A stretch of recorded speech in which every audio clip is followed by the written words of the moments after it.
Alrighty, there's the old choppy dogs. Yeah, he went to the vet and yesterday, and the vet checked him out again and changed his tablets around. He's having a bit of troubles, but like the vet said, he is 85 years old in, in human years. Look at Ziggy's agapanthus, aren't they going beautiful? Anyway, we picked the new car up yesterday. There it is there. We still kept the old one because that's our shopping trolley. I know some people say, oh, what do you got that old crap car for? Why don't you buy a new one? Well, the vehicles I have is the vehicles I have. And that old crap car actually starts first time every time, runs really, really well. It's just covered in dents from shopping centres. And we certainly don't buy a new car to use as a shopping trolley. Alright, this is the new one. We've already had it to work.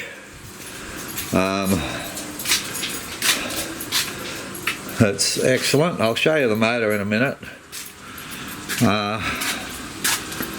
We've already had some stuff in it. You can see we've already got sand and shit in here. That's the second spare, brand new. What size is it? 245 by 75 by R16. Okay, that's the size of the tyres on this thing. Now I had to pick up a new ladder. So we got that one there. And that ladder, just to give you some idea of the size of this tray. Oh, don't you love these tie rails in them? To give you some idea, let's say that ladder is, where is it? That's a 2.1 metre ladder. Okay, and with these tie rails, that's not going anywhere. I mean, I'm shaking that. Yeah, look at that. You shake the whole vehicle. Okay. Let me get down. We've got the shopping trolley parked here for now, but it gets parked behind it. Okay.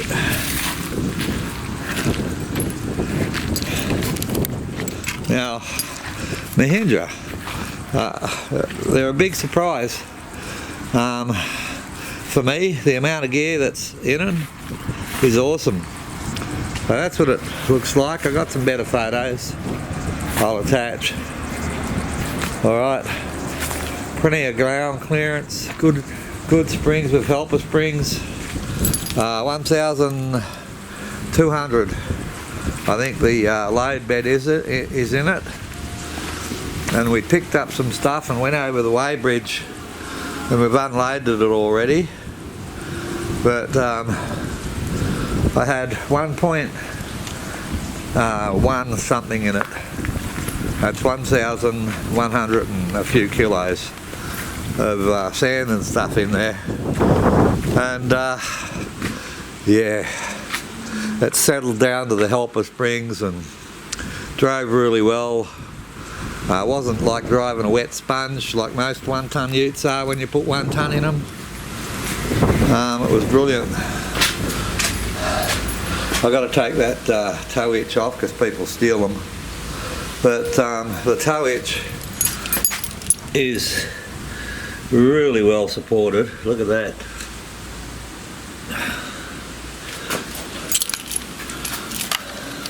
If I'd have built it, I would have built a block here and tied it in with this one. That's the first spare under there. Excuse me, another brand new one. The alarm system's in it is incredible, everything that does, but I don't want to go into that.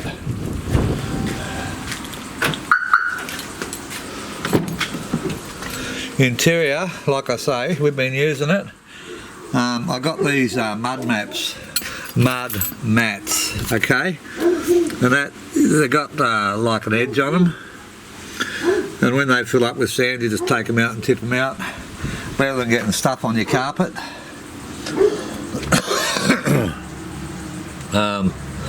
It's got excellent maps, pockets in each door.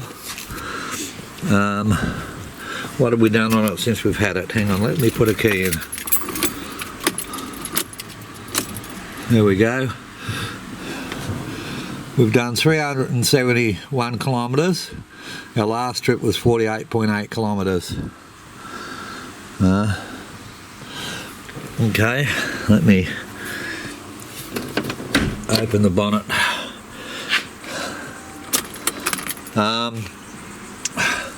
Electric windows, central locking, stereo system with, it takes an SD card on that side, okay, and on this other side it takes just here, it takes USB, and you can plug a CD player into it, a CD for the sound. If you've got where you watch movies on those portable CD players, you can put all your sound through the stereo. The speakers are nice. The engine runs really well, as you would expect. It's Austrian designed motor. What do they call them? An M-Hawk or something? I don't know. Well, you got to glow it. It's a diesel, turbo diesel. Like all diesels, when they're idling, they're rattly. In the cab with the door shut, you don't even hear it. It's really nice. And the air conditioner, yesterday it was a really hot day. Set the air conditioner on low and on position 1 and nearly got frozen out of the car.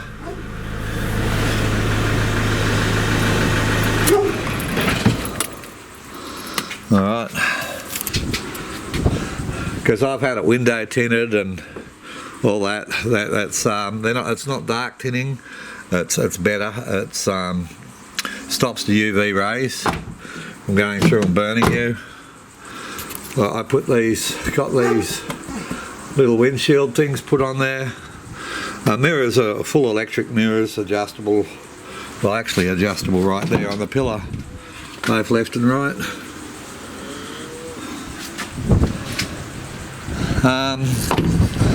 With the alarm system, when you get out of a night time, right, it does set itself as soon as you remove the key. But the headlights turn on, low beam, so you can see what you're doing and where you're walking, which is pretty awesome. Let me put the camera down and I'll lift the bonnet and show you what that's like. But the bull bar's beautiful, fog lights, they're blinkers, same ones at the bottom are fog lights. Again, it's a Mahindra, but they paint the back of it black so you don't get the reflection back up in, and they polish the front of it up. That's the airbag compatible bull bar. Okay. Again, that's a Mahindra one. Bunbury Mahindra is pretty good. I went and we went there in the middle of the year tyre kicking because we've been looking for a new car, and it takes us a while to decide what car. Now Bunbury, it's actually Bunbury Honda, but they sell Mahindras, and the Jones boys have been around for a long time. And I went in there, I don't know, the middle of the year, and Ron the salesman come out, and I just said, I'm just tyre kicking, Ron. He said, well, what cars would you like unlocked? And I told him, and we just went and looked at some vehicles. I said, I'll be back again. Yeah, because we didn't want to take anything for a test drive. I just wanted to check out what I was interested in, then do internet research. And with this one here, with $4,000 worth of extras on it, it cost us 22 grand cash. That's what we paid for it. So that's pretty awesome. If you're a farmer like I used to be, but I'm not anymore. Then you get your farmers discounts and all that sort of stuff on them. Alright, let me get the bonnet open. Sorry about the delay, my wife wanted to put a car away up behind mine. That's while she was getting the ladder and that out, I took the tow hitch off and put that away, because we don't need it often. And now that we've got a ute, you know, I mean, yeah, we'll need a trailer. Not much at all. So I'll just take that off, you know. Before we look at the motor, the diff in the back of this thing comes standard with the Eaton T80 Diff Lock. I don't know if I said that before, but I totally love that. It basically means that as soon as you get any rear wheel slippage in soft sand or stuff like that, it comes in and engages both wheels, and both wheels drive. Excellent for tradies and that, you know, because new house and blocks are usually sandy, and just excellent. Before we look at the motor, another thing I really like, okay, is, which I find quite quaint, okay. Now I grew up driving in the era where everything was in miles, and then we converted it. Australia switched to the metric system, and back then we had to all buy these stickers which we stuck on the inside of our clocks, our speedometers, that changed miles into kilometres. Now here in the Mahindra, because they sell all over the world, they've got their miles on the inside and the kilometres on the outside, and I quite like that. I quite like that.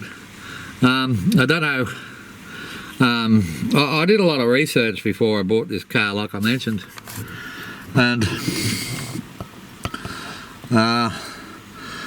during the Second World War, when America was blowing Jeeps up, well, America wasn't, but well, they were driving them, you know, but they were being hit by enemy fire.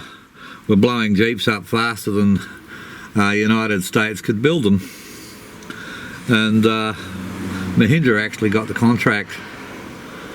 They were their go-to people to produce the Jeeps they needed during the Second World War, and then Mahindra kept they were allowed to keep the build thing, and then they built Jeeps for their Indian market, which I think is pretty awesome. But they've been tractors and truck manufacturers for a long time, long time. Yeah, okay, that was just a bit of history that I found out when I was doing research. Like I said, you know, we went in and researched the vehicle. Now, it's got the Austrian designed M-Hawk turbo diesel engine in it. The intercooler's at the top. You'll notice how far back in there the radiators and everything are. They're miles back. And so it was actually a good idea. Because sooner or later when you're driving in Australia you're going to hit a kangaroo. I mean, I couldn't count the number of kangaroos I've hit in my driving life, but it's more than 10. And you know, you just don't see them coming. They come out of the dark. Dusk and dawn's the worst sort of time, but they just come out of the dark and bang, you've hit them, which is why we got the rhubarb put on. But I quite like that. Alright, a few things I like in the motor. I obviously like the design. When you're running, it's very quiet, and I mean, we had one just over a tonne, okay, 1,100 and I think it was 20 odd kilos or something in it this morning, and you didn't even know you had that load on. I mean, it sat down at the back, and the vehicle was level. because they've got helper springs and everything in them. It wasn't like a wet sponge to drive like when we hired that Toyota to go up the Perth.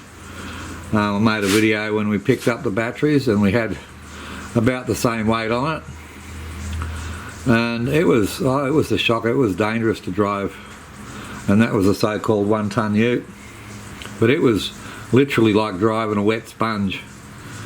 And this one, yeah, this wasn't, you know, you didn't even know it was on there. It was brilliant, totally brilliant. You can see the dust that's come in. I mean, this was brand new yesterday. Look at the dust up there already. Hey, but yeah, well, that's what it's like. Let's see. Oil fill plugs right there. You have to be careful with that, I guess, not to spill any oil, because you can't, like most cars, you can't get a rag in around it to get any spillage picked up. I like where it's at, but I don't like the positioning of it. And so, like they should have brought it up higher and put a rubber seal on here. So if you spilled any oil, you could just wipe it all off, okay? So that's a pro and a con.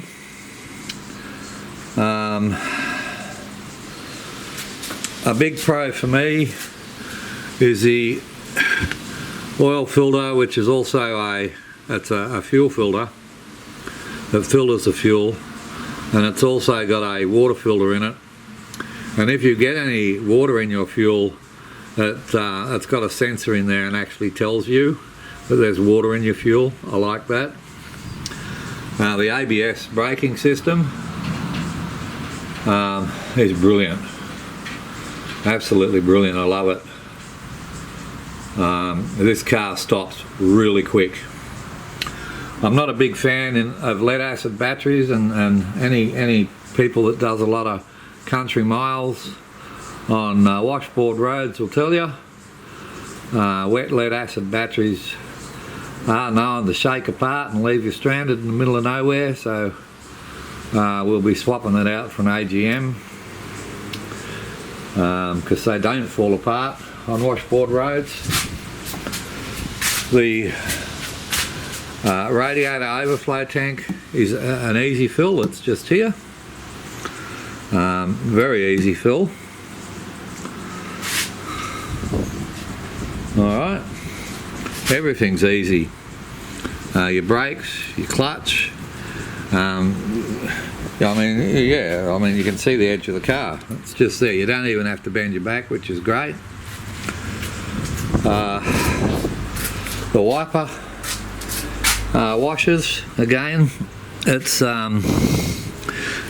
just a big tube, goes down there. It's just a great big long tube. You fill that tube up, and that's your wiper washers, you know. Brilliant. Again, I like it. It's just there. I don't have to bend me back. The dipstick, nicely located. Fuses, also nicely located. The power steering fluid, and the pump's right down the bottom down there. Also just there. Again, I don't have to bend me back if that needs topping up. Yeah, what can I say? The motor's got a good name. It's been designed in Austria, and it's been around for a few years now, so it doesn't hold any surprises for me. In the research I did, it just gets massive comments. You know, that some people who haven't driven diesels before, and me being a retired farmer, most of my vehicles have been diesels. They say, oh, they're a bit rattly when they idle. Yeah, well, that's a diesel for you. I don't consider it too rattly. I think it's a normal engine noise for a diesel engine. Heaps of power with the turbo. The turbo is a little bit slow to come in. Mind you, I'm not meant to be revving the guts out of it yet because I'm still breaking the engine in, but I did notice the turbo is just a little bit slow to kick in. Okay, I like this. It tells me when the air cleaner needs changing. I like that as well. Yeah, it's just nice. I mean, there's no room on the engine to cook steaks or anything, which is what I used to do when I was driving the tractors around the paddock. Used to wrap my steaks up in the alfoil and cook them on the engine manifold, but you can't really do them in this car. So it's not much good for car cooking. But other than that, it's a nice, tidy, well thought out package. Okay, what else inside is there to show you? Oh dear, it's a bit of a step up in here, by geez.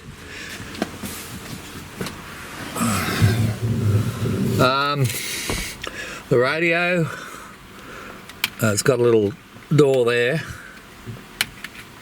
Open up, there you go. USB and a auxiliary plug. You can plug headphones in there, or you know, those little car TV things with a screen, and then all the sound will come through the speaker system. The sound system in it sounds good. Easy to program. The air conditioning, like I said, is excellent.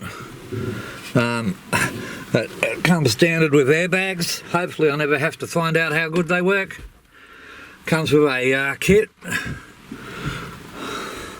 spare bulb kit, first aid kit, book, all that sort of stuff. Plenty of room. I find the seats comfortable. My wife finds the passenger seat comfortable.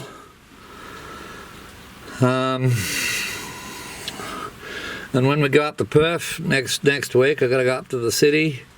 I'll drive up there and she'll drive back. That's what we usually do. And I'll get back to you, because some people say for long trips they're a bit stiff, but I don't know, it's all brand new, you know. Of course it's all stiff and everything. So yeah, we're waiting on the dash mat. That should be here next week, they've told me. And that's about it.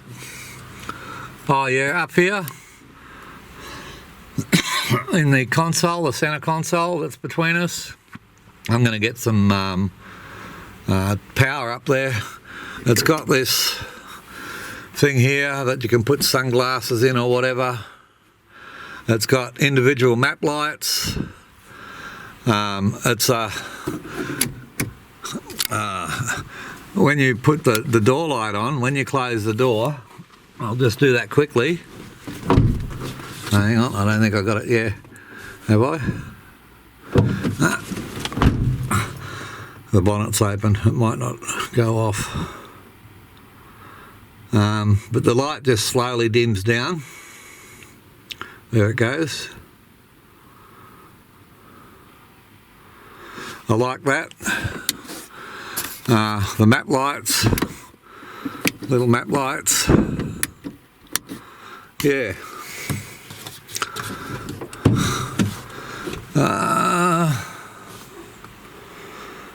Oh, that's about it. That's about it. The alarm system has got a nice feature as well, and it works of a night. It does it of a night time.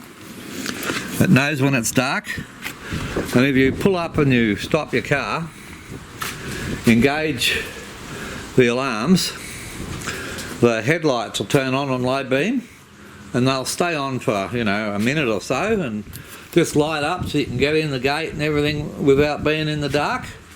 I like that. And it's got a little, let me pull the key out. It's got a little light. Oh, I don't know if you can see it, it's a pretty light here. There we go. All around the key, so you can put the key in the hole of a night time. Yeah.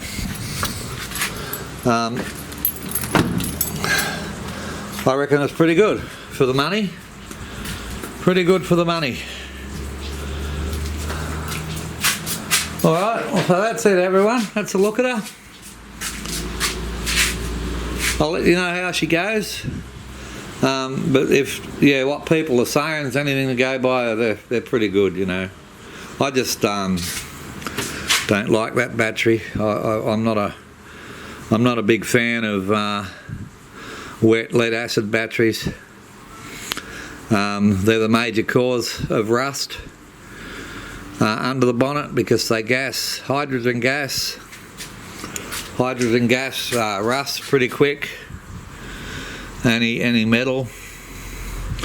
So yeah, I'm not a big fan of lead acid batteries, wet lead acid batteries in a motor vehicle.